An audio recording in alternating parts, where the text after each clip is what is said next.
गुरुर्विष्णुः गुरुर्देवो महेश्वरः गुरुः साक्षात् परं ब्रह्म तस्मै श्री गुरवे नमः। सुग्रीवादियुतं श्रीशं भस्मांगावृतमीश्वरं महेश्वरसमं ध्यायेत् किष्किन्धाकाण्ड उत्तमे। श्रीरामचंद्र परब्रह्मणे नमः।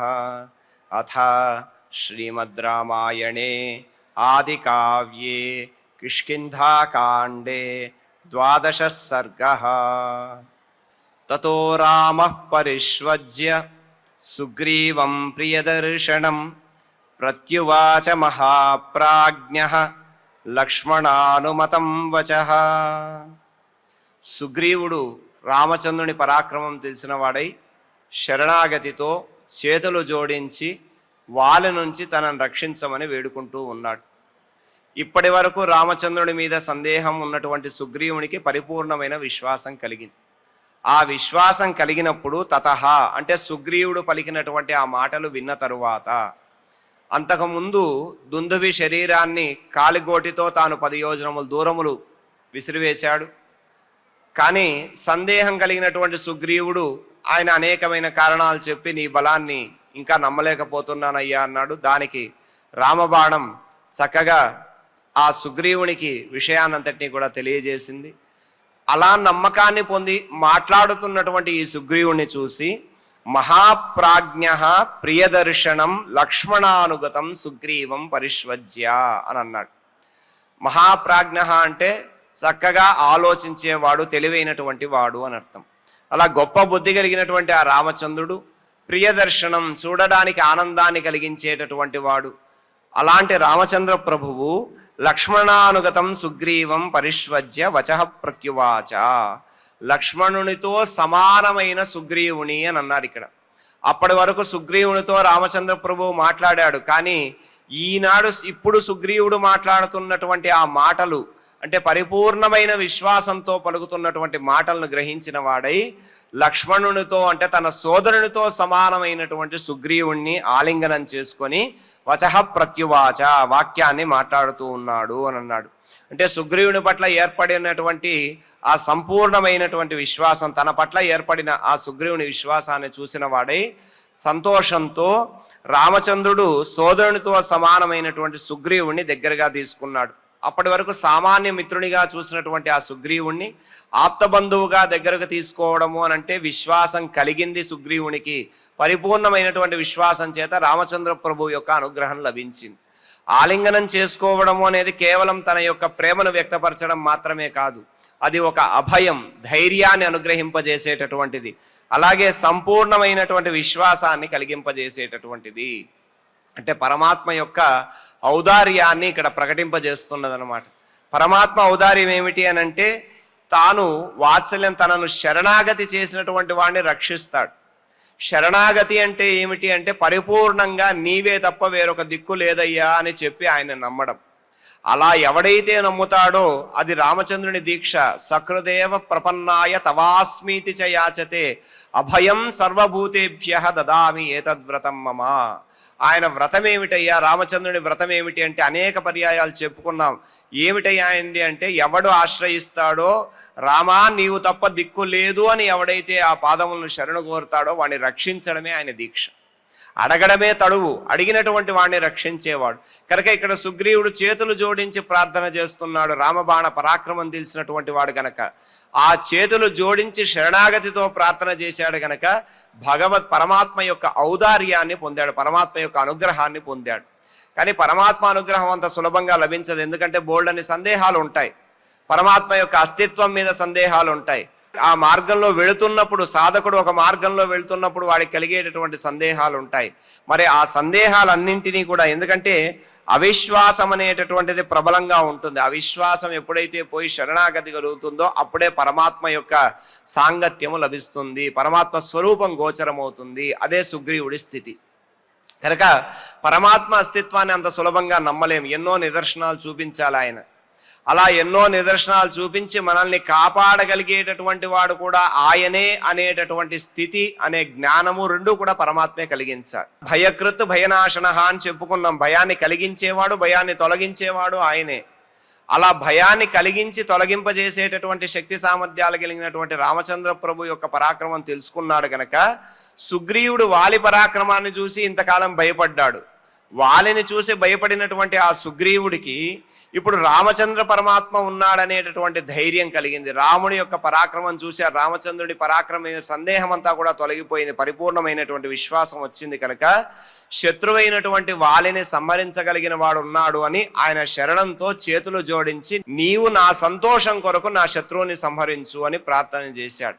అలా ప్రార్థన చేస్తే రామచంద్రుడి వంటి గొప్ప స్నేహితుడు తనకు లభించాడనేటటువంటి ఆనందం. రామచంద్రుడి వంటి స్నేహితుడు ఎలా లభించాడంటే స్వామి హనుమ ద్వారా లభించాడు. ఋష్యమూక పర్వత ప్రాంతంలో తిరుగుతున్నటువంటి వీళ్ళిద్దరూ కూడా వాలి పంపితే తనను సంహరించడానికి వచ్చిన వారు అన్న అనుమానంతో భయపడుతున్నటువంటి సుగ్రీవుని విషయం తెలుసుకొని వస్తానని చెప్పి తెలుసుకొని రమ్మని హనుమను పంపిస్తే స్వామి హనుమ వెళ్ళి వాళ్లను చూడగానే మొట్టమొదట వీరిద్దరూ కూడా వాలిని సంహరించగలిగేటటువంటి గొప్ప పరాక్రమం కలిగిన వారు అనేటటువంటి జ్ఞానం కలిగింది ఆయనకు. అలా అనుకున్నవాడై రామచంద్ర ప్రభువుతో సుగ్రీవునికి తప్పకుండా మైత్రినికి స్నేహాన్ని ఏర్పాటు చేయాలి, తద్వారా సుగ్రీవుడు తిరిగి తన దుఃఖాన్ని పోగొట్టుకుంటాడు అనేటటువంటి ఆలోచన కలిగినటువంటి స్వామి హనుమ ద్వారా సుగ్రీవునికి రామచంద్రుని యొక్క మైత్రి లభించింది. అంటే ఆచార్యుని ద్వారా భగవద్ అనుగ్రహం ప్రాప్తించడము అని అంటారు ఇక్కడ. అలా ఇక్కడ భగవత్ సంబంధాన్ని అంటే భగవంతుడి యొక్క స్నేహము సాంగత్యం ఎలా లభించింది అయ్యా అంటే ఆచార్యుని ద్వారా లభించింది. అంటే సుగ్రీవుడికి ఉన్నటువంటి అనుమానం తొలగి రామచంద్ర ప్రభువుతో అగ్నిసాక్షిగా స్నేహం కలగడానికి స్వామి హనుమ కారణం కనుక భగవంతుడే ఉపాయము అని నమ్మడం చాలా తేలిక. కానీ ఆ నమ్మకం మీద ఆ నమ్మకం అలా పూనికగా ఉండడం, సంపూర్ణమైనటువంటి విశ్వాసం కలగడం చాలా కష్టం. కనుక ఇక్కడ ఏమైంది అంటే ఎన్నో సందేహాలు, సుగ్రీవుడు కూడా మొదట చాలా సందేహాలు కలిగాయి, అలాగే ఎన్నో సందేహాలు కలుగుతాయి. మరి ఆ సందేహాలన్నీ కలిగినప్పుడు ఆ సందేహాలన్నింటినీ కూడా తొలగింపజేసి పరమాత్మ వైపు నిశ్చలమైనటువంటి విశ్వాసాన్ని కలిగింపజేసేటటువంటి వాడే ఆచార్యుడు అని అన్నారు. అలా స్వామి హనుమ ద్వారా సుగ్రీవుడు ఆ స్థితిని పొందాడు. ఈనాడు రామచంద్ర ప్రభువు యొక్క ఆలింగనాన్ని పొందాడు అని అంటే స్వామి హనుమ దానికి కారణం. కనుక మొట్టమొదటిసారి రామలక్ష్మణులను చూసి వారి ద్వారా సుగ్రీవుని యొక్క దుఃఖము తొలుగుతుందనేటటువంటి విషయాన్ని గ్రహించినటువంటి వాడు కనుక రామచంద్రునితో స్నేహాన్ని కలిగిస్తే సుగ్రీవుడు ఆ బలాన్ని విశ్వసించలేదు, ఆయన యొక్క బలాన్ని నమ్మలేదు. కానీ బలాన్ని ప్రదర్శించి నిదర్శనాన్ని తెలియజేశాడు పరమాత్మ. తద్వారా పరిపూర్ణమైనటువంటి సందేహాలన్నీ కూడా తొలగిపోయాయి. సందేహాలన్నీ తొలగిపోయి పరిపూర్ణమైనటువంటి విశ్వాసం ఏర్పడింది. ఇది మనిషిలో అంటే మనిషి తనలో ఉండేటటువంటి అంతఃకరణ స్థితి అంటే లోపల తన యొక్క భావన ఉంటుంది. దాన్ని బట్టి మూడు రకాలుగా ఉంటారు: ఉత్తములు, మధ్యములు, అధములు అనేటటువంటి వారు. ఎవరయ్యా ఉత్తములు అనంటే చూడగానే ఎదుటి వారి యొక్క భావాన్ని గ్రహించి వారి పట్ల తమకున్నటువంటి భావాన్ని అంటే వారితో మాట్లాడడం ద్వారానో వారిని చూడడం ద్వారానో వారి యొక్క గొప్పదనాన్ని గ్రహించగలిగినటువంటి వారు ఉత్తములు. హనుమంతుడు మొదలైనటువంటి వారు, హనుమంతుడు లాంటి వారు. రామచంద్ర ప్రభువుని చూశాడు, చూడగానే ఆయనలో ఉన్నటువంటి ఆ తేజో సంపన్నమైనటువంటి స్వరూపాన్ని దర్శించగానే ఆపాదమస్తకము స్తోత్రం చేశాడు. అలా ఆపాదమస్తకము స్తోత్రం చేయడమే కాదు, ఇలాంటి పరాక్రమ సంపన్నులు తమ రాజుకు మిత్రులుగా ఉంటే తమ రాజు దుఃఖాన్ని కోల్పోతాడని గ్రహించిన వాడు కనుక ఆయన ఉత్తముడు. ఇక మధ్యముడు ఎవరయ్యానంటే ఎదుటి వారిని చూసి వాళ్లను పరీక్షించి వాళ్లను పరీక్ష ద్వారా వాళ్ళ పట్ల ఒక నమ్మకాన్ని కలిగించుకునేవారు. ఇక్కడ సుగ్రీవుడి స్థితి అలాంటిదే. రామచంద్రుడి యొక్క పరాక్రమాన్ని నమ్మలేదు, పరీక్ష చేశాడు. ఆ పని చేయి ఈ పని చేయి అని చెప్పాడు. అలా ఆ పనులన్నింటినీ కూడా మిత్రధర్మాన్ని తెలిసిన వాడు కనుక రామచంద్ర ప్రభు ఆచరించాడు. అలా ఆచరించి తన యొక్క పరాక్రమాన్ని ప్రదర్శింపజేశాడు. తర్వాత సుగ్రీవునికి నమ్మకం కలిగింది కనుక ఇలాంటి స్థితి కలిగిన వారు మధ్యములు అని అన్నారు. కొంతమంది ఉంటారు ధర్మం తెలుసు, ధర్మం తెలిసిన వారిని స్వార్థము, అహంకారము ఇటువంటివి ప్రభావితం చేస్తాయి. అంటే ఇది ధర్మము అని తెలిసినా దీన్ని ఆచరించడానికి అడ్డుగా ఉండవలసిన అన్ని లక్షణాలు కూడా ఉంటాయి. ఎవరు చెప్పినా వినరు, పోని సొంతంగా ఆలోచిస్తారంటే ఆలోచించరు. ఎప్పుడో జరిగిపోయి తమ యొక్క అవసాన దశ వచ్చినప్పుడు వాళ్ళకి జ్ఞానం కలుగుతుంది. అలాంటి వారు అధములు. అలాంటి వారు ఎవరయ్యా అంటే రావణుడు లాంటి వారు. కనుక ఈ విధంగా అంటే సుగ్రీవుడు ఇక్కడ మధ్యమ స్థితికి సంబంధించిన వాడు. ఎందుకంటే ఆయనకు నమ్మకం కలగల భయం, ఆ భయం చేత ఆయన ఆ విధమైనటువంటి స్థితి పొందాడు. కనుక ఇక్కడ ప్రతి మనిషిలో కూడా ఈ భగవంతుడి సేవించడము అంటే ఉత్తమ స్వభావం చేత సేవించడము అని అన్నారు. అంటే భయం ఏదైతే ఉందో ఆ భయాన్ని తొలగింపజేసేటటువంటి వాడు పరమాత్మ. ఎప్పుడైతే పరమాత్మ సాంగత్యం లభిస్తుందో భయం అదంతకదే పక్కకి వెళ్ళిపోతుంది. అందుకనే ఆయన ధైర్యంగా వాలిని సంహరించమని చెప్పి కోరుతూ ఉన్నాడు. ఈ రకంగా పరమాత్మ విషయంలో ఉత్తమమైన స్వభావం కలిగి ఉండాలి అనే విషయాన్ని ఇందులో చెబుతున్నారు. అలా శరణాగతితో తనను ఆశ్రయించినటువంటి వారిని అక్కున చేర్చుకునేటటువంటి రామచంద్రుడు సుగ్రీవుణ్ణి సోదర సమానంగా భావించి ఆయన ఆలింగనం చేసుకున్నాడు. అలా సుగ్రీవుని కౌగలించుకొని ఈ విధంగా అంటూ ఉన్నాడు రామచంద్ర ప్రభువు, అస్మాద్గచ్చేమ కిష్కింధాం క్షిప్రం గచ్చత్వమగ్రతః గత్వా చాక్వయ సుగ్రీవ వాలినం భ్రాతృగంధినం. సుగ్రీవ క్షిప్రం కిష్కిందాం గచ్చామా, ఇంకా ఆలస్యం చేయకయ్యా, ఏమాత్రం ఉపేక్షించక్కర్లేదు, వెంటనే మనం కిష్కిందకు వెళ్దాం. కిష్కిందకు వెళ్ళి త్వం క్షిప్రం అగ్రతః గచ్చా, నీవు మాకు ముందుగా శీఘ్రంగా వెళ్ళు, నడుచుకుంటూ వెళ్ళి గత్వా భ్రాతృగంధినం వాలినం ఆహ్వయ, వెళ్ళి నీ సోదరుడు అనేటటువంటి సంబంధం కలిగి నీకు శత్రువుగా వ్యవహరిస్తూ అధర్మాన్ని ఆచరించినటువంటి వాలిని యుద్ధానికి పిలువు అని అన్నాడు. అంటే సుగ్రీవుడు ఇప్పుడు మానసికంగా పరిపూర్ణంగా రామచంద్ర ప్రభు పట్ల ఉన్నటువంటి విశ్వాసం చేత రామచంద్రుడు ఈ మాటలు పలుకుతున్నాడు. ఆయన అన్నాడు వెంటనే, అంటే సుగ్రీవుని యొక్క భయం తొలగింది, రామచంద్రుడు వాలిని సంహరించగలడనేటటువంటి ధైర్యం వచ్చింది కనుక సంపూర్ణమైనటువంటి విశ్వాసాన్ని ప్రకటించాడు సుగ్రీవుడు. కనుక ఆయనతో మాట్లాడుతూ అన్నాడు, ఇంకా సమయం అక్కర్లేదు, వేగంగా నడుచుకుంటూ వెళ్దాం, కిష్కిందకు వెళ్ళిపోదాం, నువ్వు ముందుగా నడు, మాకు కిష్కింద నగరానికి తీసుకొని వెళ్ళు, అక్కడ అధర్మంగా ప్రవర్తించినటువంటి వాలిని భ్రాతృగంధినం వాలినం అని అన్నారు. అలాంటి వాలిని యుద్ధానికి పిలువు అని అన్నాడు. అంటే మిత్రధర్మం చక్కగా తెలిసినటువంటి వాడు గనక మిత్రధర్మాన్ని పాటిస్తూ ఆనందాన్ని కలిగించేటటువంటి మాటలు చెబుతూ ఉన్నాడు. భయాన్ని వీడి వాలిని యుద్ధానికి పిలువయ్యా, మనం యుద్ధానికి వెళ్దాం, ఇక ఎక్కువ సమయం ఆలస్యం చెయ్యదు అని చెప్పి రామచంద్రుడు చెప్పగానే సర్వే త్వే త్వరితం గత్వా కిష్కింధాం వాలినః పురీం వృక్షైరాత్మానమావృత్య వ్యతిష్ఠన్ గహనే వనే. అందరూ కలిసి తే సర్వే వాలినః పురీం కిష్కిందాం త్వరితం గత్వా, వెంటనే అక్కడి నుంచి ఋష్యమూక పర్వతం నుంచి కిష్కిందా నగరానికి బయలుదేరారు. అందరూ కూడా వెంటనే కిష్కిందా నగరాన్ని చేరిన వారై అక్కడ రాముడు, లక్ష్మణుడు, హనుమంతుడు వీరందరూ కూడా బయలుదేరారు. అలా బయలుదేరి సుగ్రీవుడు ముందు నడుస్తూ ఉండగా అందరూ కూడా కిష్కిందా నగరాన్ని చేరి గహనే వనే వృక్షై ఆత్మానమావృత్య వ్యతిష్ఠన్, దట్టమైనటువంటి ఆ వనంలో అడవుల్లో చెట్టు చాటున చెట్టును అడ్డుగా పెట్టుకొని చెట్టు వెనకాల నిలబడి ఉన్నారు వీళ్ళందరూ. సుగ్రీవుడు ముందుకు వెళ్ళాడు. ఆ విధంగా సుగ్రీవుడు వాలిని యుద్ధానికి పిలవాలి. ఇప్పటి వరకు వాలి తరిమితే భయపడి భూమండలం అంతా తిరిగినటువంటి వాడు సుగ్రీవుడు. వాలి భయం చేత నిరంతరము కూడా భయాన్ని తనదిగా చేసుకుని భయపడినటువంటి వాడు మొట్టమొదటిసారి వాలిని యుద్ధానికి పిలుస్తూ ఉన్నాడు. అది కూడా రామచంద్రుని సహాయం తనకుందన్నటువంటి ధైర్యం. సుగ్రీవునిలో ఏ మార్పు రాలేదు, కానీ రామచంద్రుని యొక్క పరాక్రమాన్ని చూసినటువంటి ఆ సుగ్రీవుడు వాలిని సంహరించడానికి కావలసినటువంటి ధైర్యము తనకు తోడుగా ఉంది అనే ధైర్యం సుగ్రీవునికి కలిగింది. ఇప్పటివరకు వాలి బలం ముందర తన బలం సరిపోదు అనుకున్నటువంటి సుగ్రీవుడు ఎప్పుడైతే రామచంద్రుని పరాక్రమం తోడయ్యిందో సుగ్రీవునికి ఆ ధైర్యము, అంటే యుద్ధానికి సిద్ధపడేటటువంటి అపూర్వమైనటువంటి ధైర్యం వచ్చింది. అంటే రామచంద్రుని యొక్క స్నేహం లభించింది. స్నేహం లభించగానే భయం కాస్త ధైర్యంగా మారింది. ఇది సుగ్రీవునిలో ఉండేటటువంటి ఈ మార్పు ప్రతి సాధకుని యొక్క అంతర్ముఖ ప్రయాణానికి ప్రతీక అని అంటారు. అంతర్ముఖంగా అంటే మనలో ఉన్నటువంటి పరమాత్మను దర్శించడము. మనలో ఉన్నటువంటి పరమాత్మను దర్శించాలి అని అంటే జీవుడు ఎప్పటి వరకైతే తన బలం మీద ఆధారపడి ఉంటాడో అప్పటి వరకు భయపడుతూనే ఉంటాడు. ఆ జీవుడు తన బలాన్ని విడిచి నాకు బలమైనటువంటి వాడు ఒకడున్నాడు అని చెప్పి ఆ బలాన్ని ఎప్పుడైతే విశ్వసిస్తాడో, ఆ బలం మీద తనకు నమ్మకం కలుగుతుందో అప్పుడు తాను భయాన్ని విడిచి తాను పొందవలసినటువంటి స్థితిని పొందుతాడు. అలాగే సుగ్రీవుడు ఇక్కడ ఆశ్రయించినటువంటి రామచంద్ర పరబ్రహ్మ యొక్క స్నేహం తనకు లభించిందన్నటువంటి ధైర్యం, ఆ భయమే ధైర్యంగా మారి యుద్ధానికి వాలిని పిలవడానికి వచ్చాడు. అలా పరమాత్మను ఆశ్రయించిన తర్వాత ఆ పరమాత్మ యొక్క బలం తనకు తోడుగా ఉందన్నటువంటి ధైర్యంతో తనలో ఉన్నటువంటి అంతర్గత శత్రువుల్ని జయించగలిగేటటువంటి స్థితిని జీవుడు పొందగలుగుతాడు అని సుగ్రీవుని స్థితి ద్వారా ఇక్కడ ఆధ్యాత్మికమైనటువంటి సందేశాన్ని ఇస్తూ ఉన్నారు. కనుక బలం ఎవరయ్యానంటే ఆ సమస్త జగత్తును రక్షించేటటువంటి పరమాత్మయే అందరికీ కూడా బలము. మనలో ఉన్నటువంటి వాడు, మనలో చైతన్యానికి కారణమైనటువంటి వాడు, మనలో ప్రాణమునకు ఆధారమైనటువంటి వాడు. ఒకసారి గాలి విడిస్తే తిరిగి గాలి లోపలికి వెళ్ళకపోతే చైతన్యం లేదు, గాలి లోపలికి వెళ్ళి మళ్ళా బయటికి రాకపోతే చైతన్యం లేదు.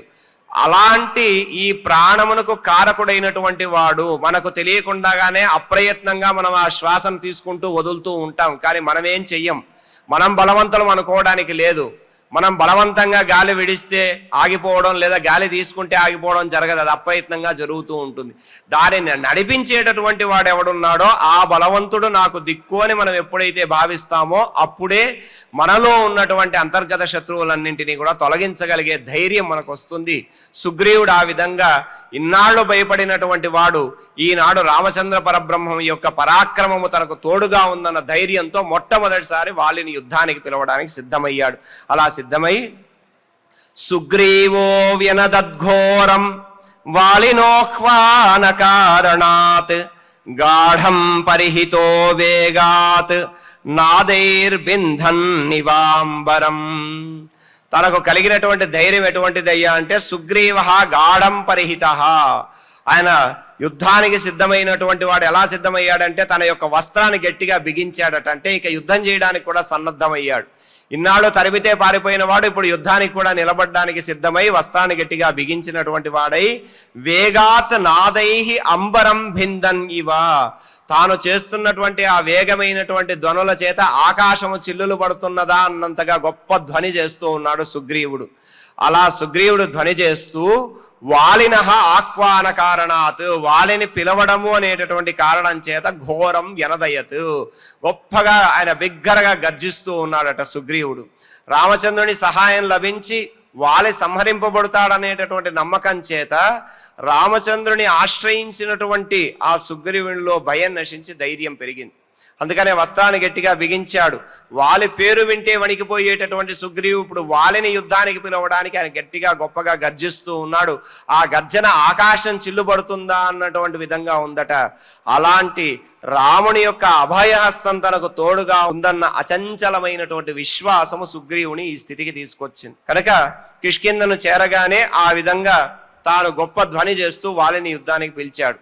తం శ్రుత్వా నినదం భ్రాతుః క్రుద్ధో వాలీ మహాబలః నిశ్చక్రామ సుసంరబ్ధః భాస్కరో అస్తతటాదివ. మహాబలః వాలి, గొప్ప బలం కలిగినటువంటి వాడు కదా వాలి. మరి సుగ్రీవుడు వచ్చి యుద్ధానికి రమ్మంటున్నాడు. అలా యుద్ధానికి రమ్మంటున్నటువంటి ఆ సుగ్రీవుని చూసి భ్రాతుః తం నినదం శ్రుత్వా, సోదరుని యొక్క గర్జన్ను విన్నటువంటి వాడై, క్రుద్ధః కోపించినటువంటి వాడై, సుసంరబ్ధః చాలా తొందరగా ఉన్నాడు అనమాట. అంటే వాలి ఎప్పుడు కూడా యుద్ధానికి సిద్ధంగా ఉంటాడు. ఎవడైనా వచ్చి యుద్ధానికి రమ్మంటే యుద్ధం చేయడానికి సిద్ధంగా ఉంటాడు, అది రాత్రైనా పగలైనా.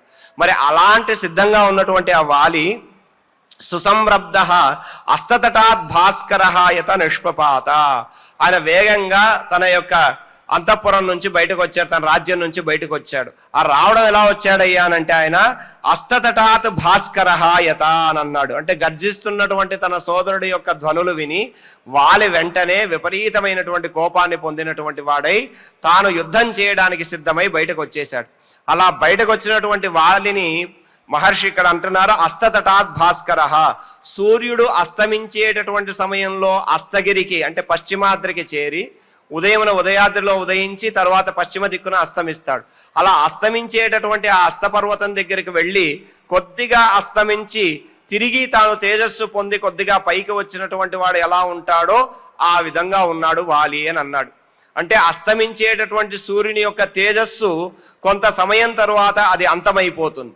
అలా అంతమైపోతుంది అనేటటువంటి విషయం తెలిసినా కొద్దిగా పైకి వస్తే సూర్యుడు ఎంత ప్రకాశంగా ఉంటాడో అలా వాలి మరణము నిశ్చయం అవుతోంది అనేటటువంటి విషయాన్ని సూచనని ఇక్కడ తెలియజేస్తున్నటువంటి వారై, అస్తమించినటువంటి పర్వతాన్ని చేరినటువంటి ఆ సూర్యుడు కొద్దిగా ప్రకాశంతో పైకొస్తే ఎలా ఉంటాడో వాలి అలా ఉన్నాడు అని అస్తమించేటటువంటి సూర్యుని ప్రకాశంతో పోల్చారు. అంటే కాసేపటికి ఎట్లాగో ఆ సూర్యకిరణాలన్నీ కూడా తేజస్సును కోల్పోతాయి, వాలి కూడా కొద్దిసేపు తర్వాత తాను మరణాన్ని పొందబోతున్నాడు గనక ఈ శ్లోకంలో వాలి మరణం అనేటటువంటి సూచన కనిపిస్తోంది.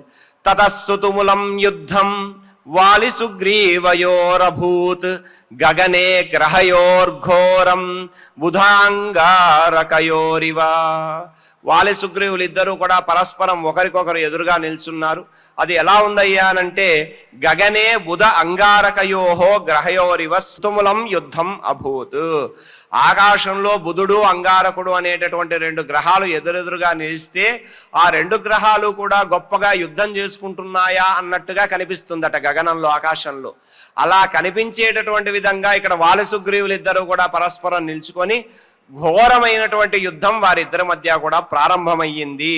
ఆ తీవ్రమైనటువంటి యుద్ధం వాలి సుగ్రీవుల మధ్య మొదలైంది. ఎందుకంటే అప్పటి వరకు వాలిని చూసి భయపడినటువంటి ఆ సుగ్రీవుడు ఇప్పుడు వాలితో యుద్ధం చేయడానికి వచ్చాడు అనంటే వాలికి కూడా విపరీతమైనటువంటి కోపం కలుగుతోంది. కనుక వాలి కూడా విపరీతమైనటువంటి కోపంతో తన తమ్ముడైనటువంటి ఆ సుగ్రీవుణ్ణి యొక్క శక్తిని అణచాలి, గర్వాన్ని అణచాలి అని చెప్పి తాను కూడా విపరీతంగా వీరిద్దరి మధ్య పోరాటం మొదలయ్యింది. ఈ విధంగా వాలి సుగ్రీవుల మధ్య జరుగుతున్నటువంటి యుద్ధ విశేషాన్ని తెలియజేసేటటువంటి శ్లోకాలు, రామచంద్ర పరబ్రహ్మ యొక్క పరాక్రమాన్ని తెలిసినటువంటి సుగ్రీవుడు శరణాగతితో చెప్పిన మాటలను తెలియజేసే శ్లోకాలు మనం చక్కగా పారాయణ చేసుకుందాం. తతో రామ పరిష్వజ్య సుగ్రీవం ప్రియదర్శనం ప్రత్యువాచ మహాప్రాజ్ఞః లక్ష్మణానుమతం వచః అస్మాద్గచ్చేమ కిష్కింధాం క్షిప్రం గచ్చత్వమగ్రతః గత్వా చాహ్వయ సుగ్రీవ వాలినం భ్రాతృగంధినం సర్వే తే త్వరితం గత్వా కిష్కింధాం వాలినః పురీం వృక్షైరాత్మానమావృత్య వ్యతిష్ఠన్ గహనే వనే సుగ్రీవో వ్యనదద్ఘోరం వాలినోహ్వానకారణాత్ గాఢం పరిహితో వేగాత్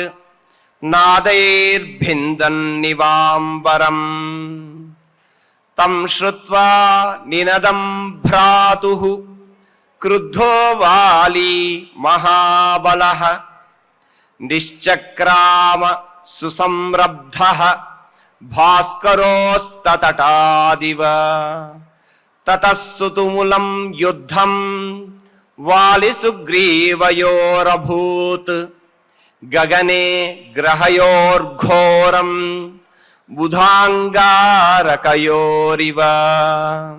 ఇతి శ్రీమద్ రామాయణే ఆది కావ్యే కిష్కింధాకాండే ద్వాదశే సర్గే షట్ శ్లోకాః. ఈ రకంగా వాలి సుగ్రీవుల మధ్య యుద్ధం మొట్టమొదటిసారి ప్రారంభమవడం అన్న విషయాన్ని ప్రస్తావించే శ్లోకాలు చక్కగా పారాయణ చేసుకున్నాం.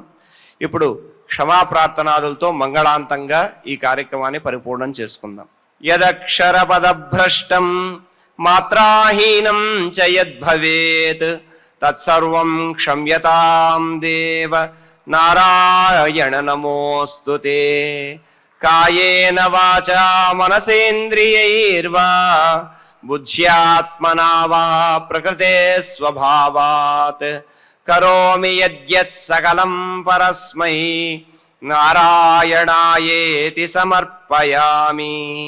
శ్రియకాంతాయ కళ్యాణ నిధయే నిధయేర్తినాం శ్రీవేంకట నివాసాయ శ్రీనివాసాయ మంగళం.